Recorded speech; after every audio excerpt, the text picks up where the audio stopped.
Hey everybody, so today I am here to give you guys a little bit of an update. Now I'm going to be talking quieter than normal just because both of the girls are laying down, and the last time I tried to film this I woke them up. So just to kind of get started, there was something I wanted to address. First and foremost, we were in a car accident on Sunday night and everyone is okay and the girls are perfect, but I did notice a few comments down on my videos and I didn't want anybody to be overly concerned or anything, and thank you to those of you who were concerned and reached out to me. Greatly appreciated that you were thinking of us. But like I said, everybody's okay and we definitely got the best outcome that we could have given the situation.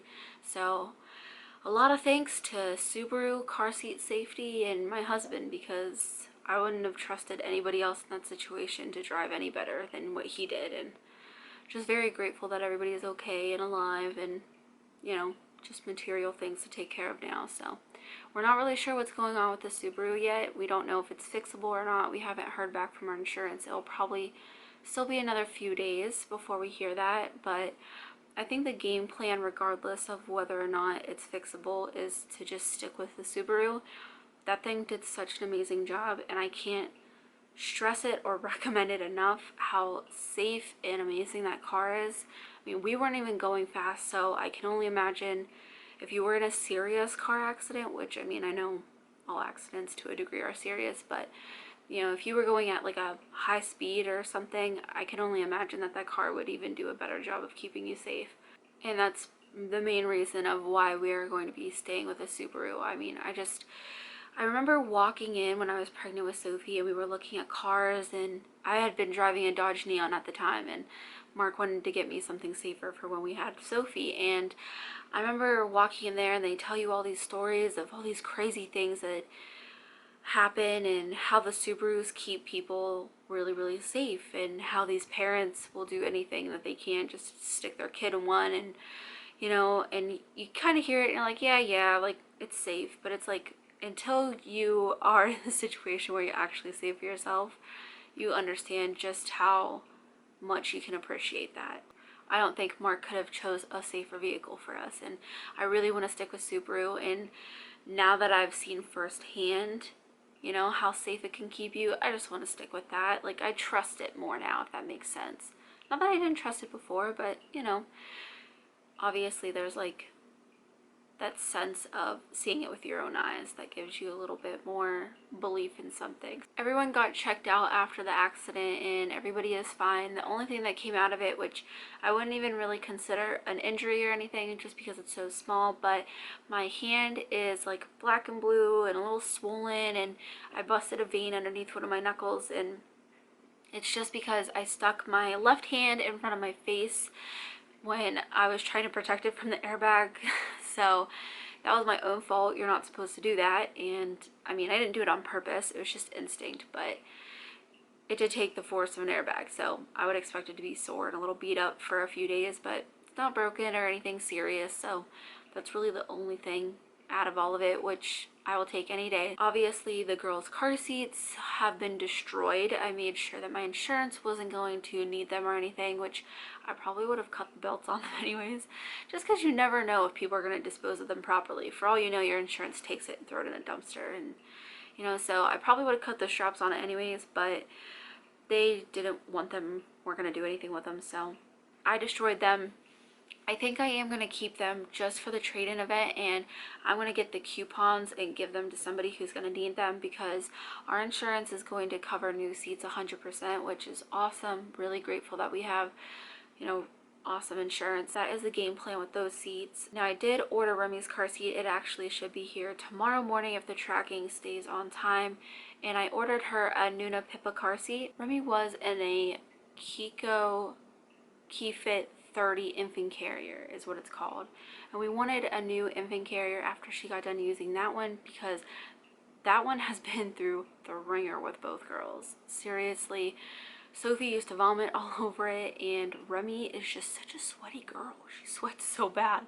I also wanted a new one because I wanted one with a load-bearing leg, and those were actually tested in the 2016 car seat safety studies that they do, and there was like 4 of them, and all 4 of those ones were in like the top 6 car seats, it makes them have a larger margin of safety, I think is what they called it. They're not technically safer because all car seats have to pass the same amount of tests and whatever, but it just says it has a larger margin of safety. I'm very excited about that. Now, I'm not able to use the load leg in my rental car because I am driving a Chrysler Pacifica van and it has the stow and go seats, so I'm not able to use the load leg in there, but that's fine. I mean, obviously it can wait, and I'm just really excited to try a whole new car seat out, and I'll be excited to try the load leg in whatever car we end up permanently having, so that'll be interesting. And then when trying to find a new car seat for Remy, I found out about Nuna's convertible car seat called the Rava, which I think is what we're going to order for Sophie. It has 10 extra pounds for rear facing.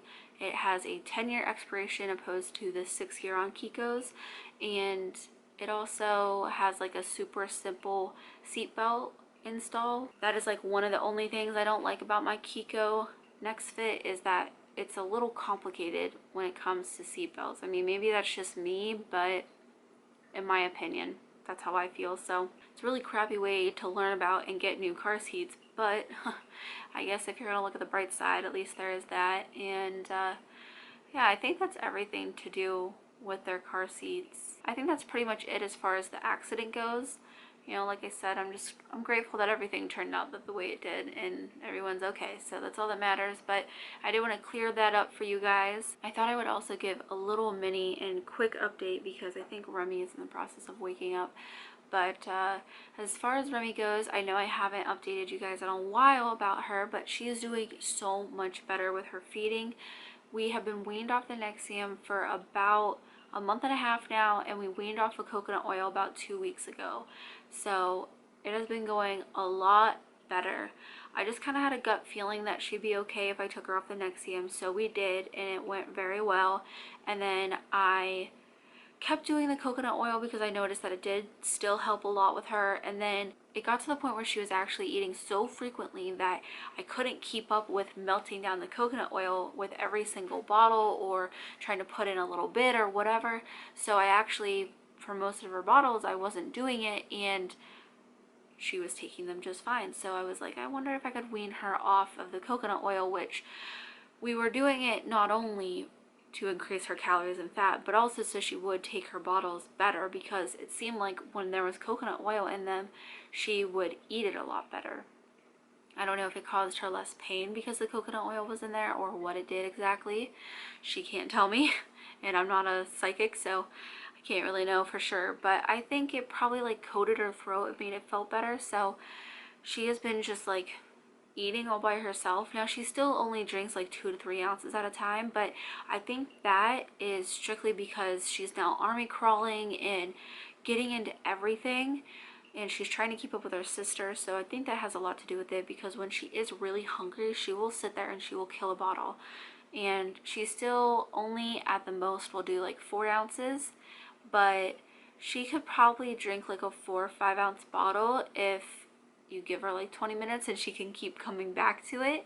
So that's a huge improvement compared to what it was, and I can't begin to describe what that feels like when your child struggles with something, especially something that's just part of everyday life, and then they're able to do it without pain and they can do it with ease. I don't know, I'm very, very happy for her, and it's just very nice to see her be a little bit more at ease. And guess who is up? Remy has also started doing this thing. I don't know if you'll be able to hear her crying in the background, but she's actually not crying. She's like yelling. She's not actually upset. She's just like yelling at you, and it's actually really funny. The only other things to report with Remy is she is getting 4 top teeth at the same time, which is exactly the same thing that happened with Sophie. So she is getting that right now. She's not sleeping super well. Ugh. But she was up like 4 or 5 times last night. I don't even know, man. I lost count. She was up a lot. She had a lot of trouble going down in the first place. So we're dealing with that right now. But I broke out the Baltic Amber teething necklace, so I'm going to give that a go today. So yeah, I think that's about everything to do with Remy. I think I'll do a full update on her here soon, so be on the lookout for that. I did film some videos the day before and the day of the accident, obviously before it happened, but you will probably be seeing those videos over the next week just because I don't really feel like filming. I'm just not really in the mood to. I was in the mood to update you guys because I like talking to you, but you know, I don't know, I'm just not in the mood to like sit down and do a actual planned video quite yet.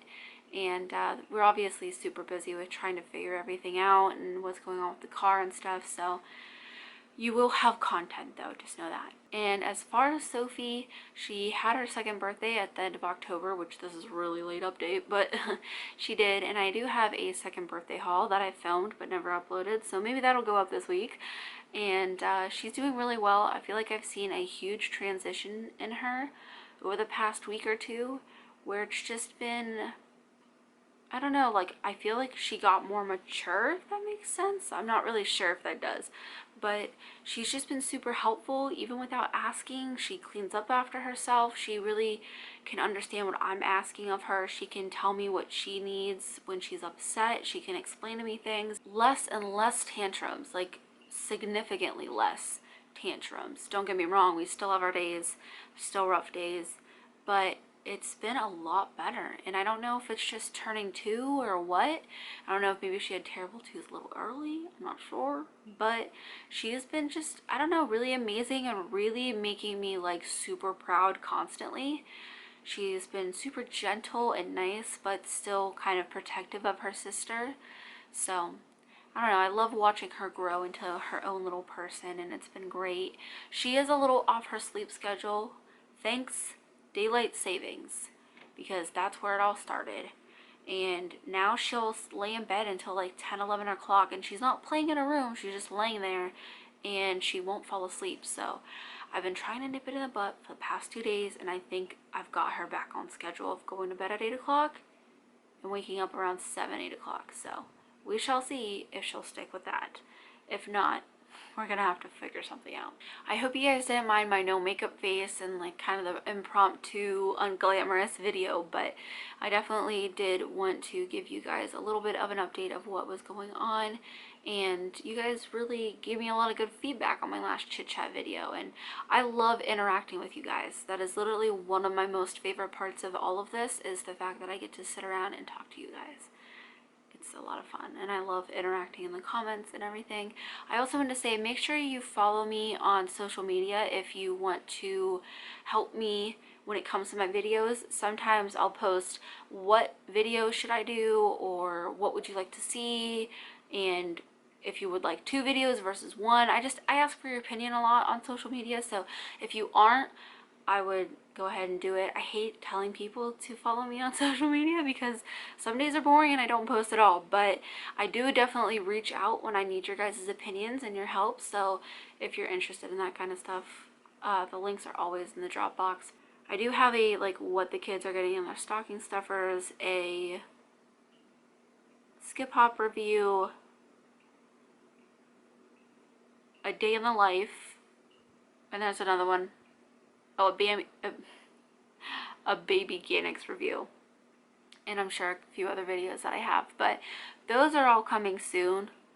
Little treat for those of you who stayed to the end of this ramble video. But I'm gonna go and I'm gonna edit this and hopefully get it up here and by the end of the night. I would say that I hope you guys enjoyed the video, but it was mainly about a car accident, and I don't know if that's appropriate. So as always, thanks for watching.